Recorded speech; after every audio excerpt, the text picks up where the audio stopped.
Mr. Moye, good morning. Good morning. Can you hear? Okay, Mr. Moye, at the moment, what is your perspective on this NEC meeting now, which is going to be presided by Mr. Giadom? Well, it is clear that Mr. Giadom does not have the authority to call the NEC meeting.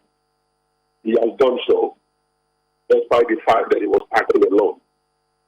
Even if the court has given Mr. Giadom the authority to call a meeting, he can't act alone. He has to go and have a meeting with the National Working Committee and come up with a date.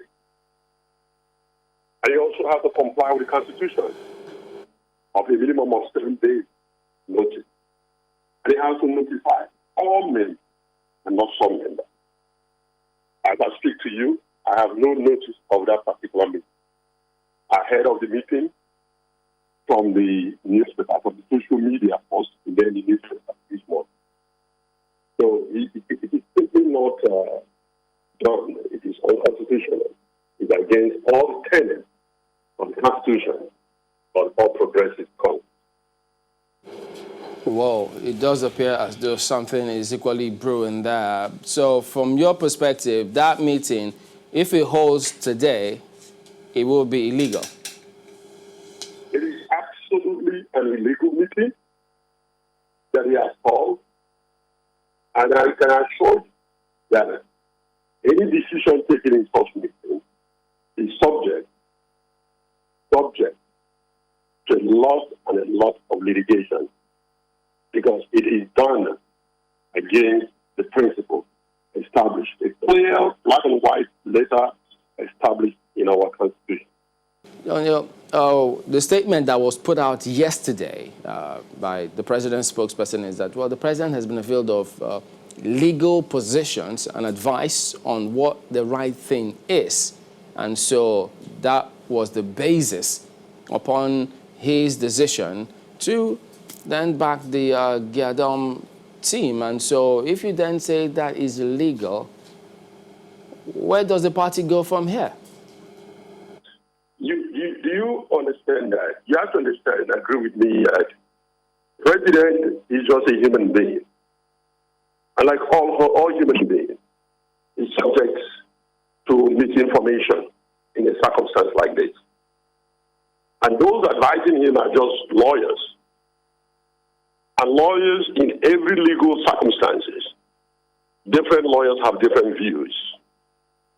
And so it is not different from this instance. So if one lawyer who has interest in the outcome of the matter is opportune to be the advisor to Mr. President and then gives Mr. President the wrong advice and he relies on it. That's what we're saying. For instance, I'm a member of the NEC. I'm a chairman of APC Enugu State. I don't have a notice of the meeting. So also, majority of the state chairman I have contacted. So also, majority of the non-working committee members have contacted.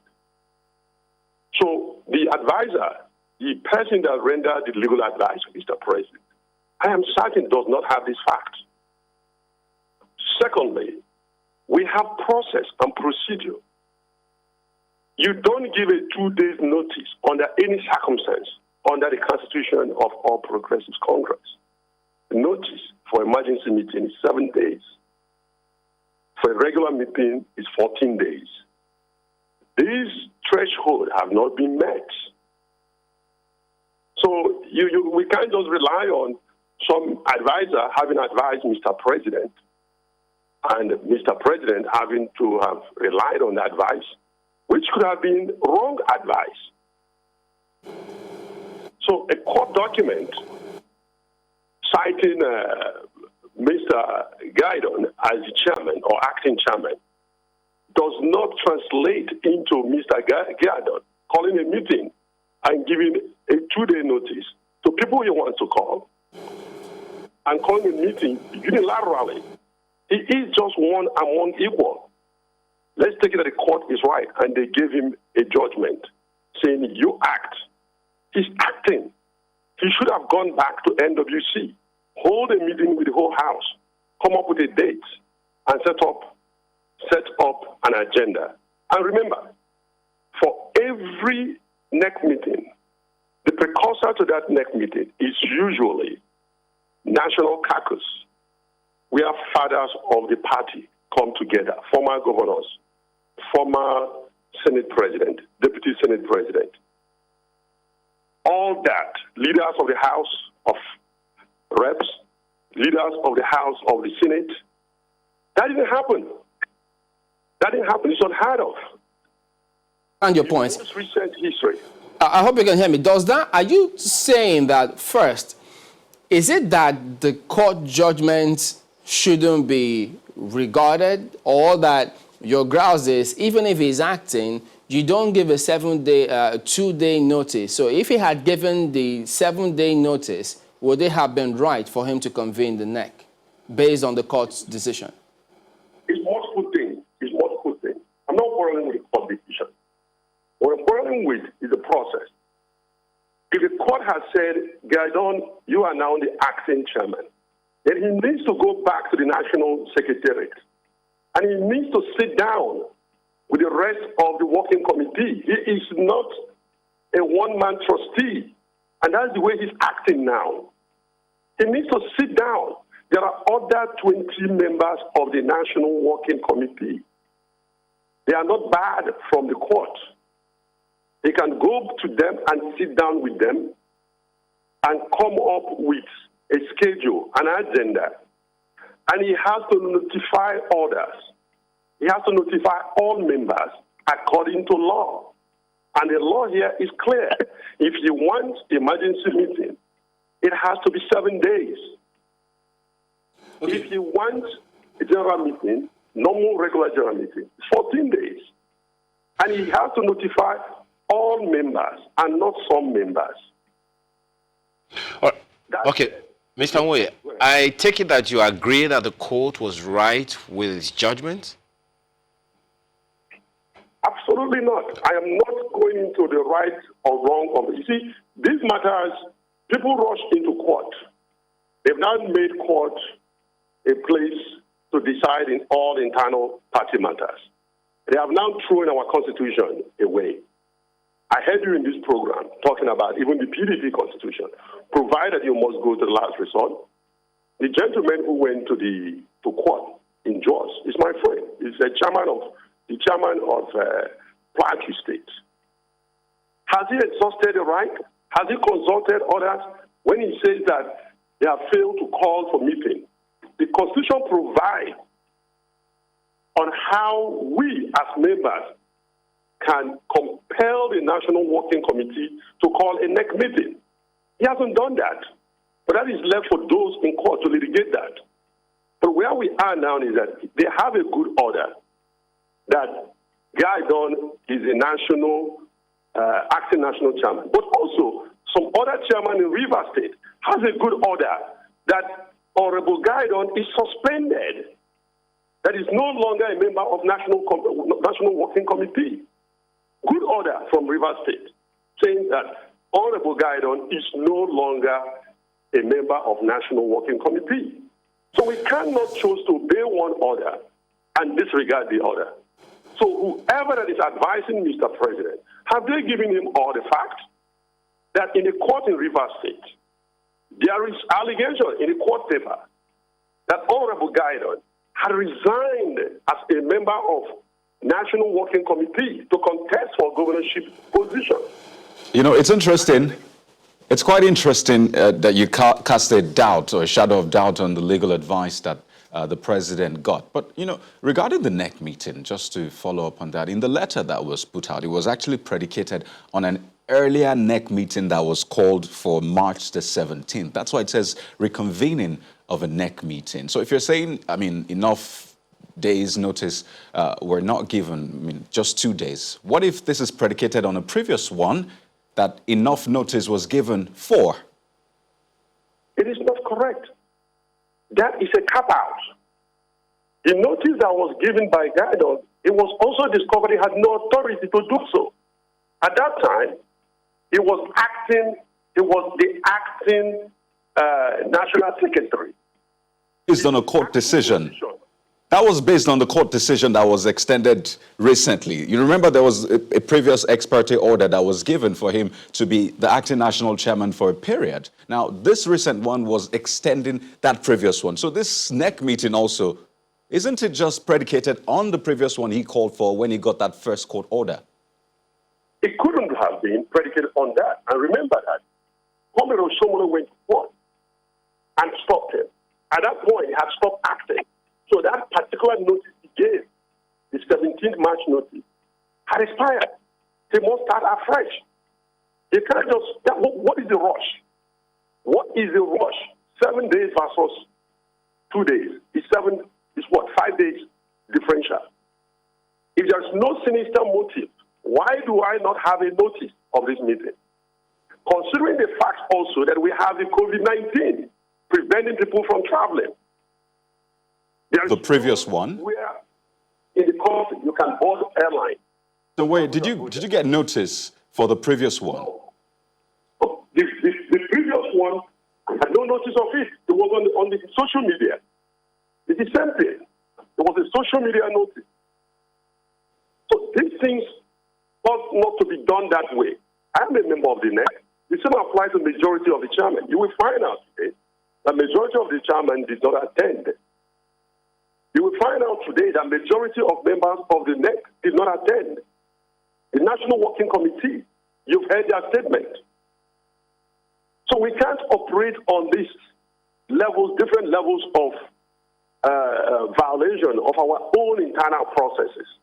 We asked you a question the other time about the involvement of Mr. President on this. Of course, you are aware that a number of meetings have been reported to have been held between the president and some governors of the APC, president and the leadership of the National Assembly, and a number of other people meeting with the president to rein in some people in the party. With all of that meeting that have been held, some of that must have briefed Mr. President on the goings on. Don't you think he has sufficient information to be able to know whether or not he should attend this meeting, which you say is illegal? No, I've not said it is in violation of our constitution. When we say illegality, we are talking about criminal illegality. No, there's no reason to the level of criminal illegality. But it's in violation, the meeting was called in violation of our constitution. The president and those informing the president wouldn't have known that I don't have a notice of the meeting. They wouldn't have known that majority of the state chairmen were left out. There's no notice were given to them. They wouldn't have known that. So they couldn't have informed the president that somehow these people, they just simply said Zoom. Let's check our constitution. If they go to Zoom, they're going to do it online. Check the constitution. Have we ever held a meeting online? Must Mr. Giadom alone decide that people will attend the meeting online? Some have been staying in their native homes where they have no access to the functionality of online network. We've never done that before. At a crucial time like this, you're requiring people from the notice they talk about in the social media. Only certain individuals are allowed to enter through the villa to attend the meeting, while the rest are said to have to join through Zoom.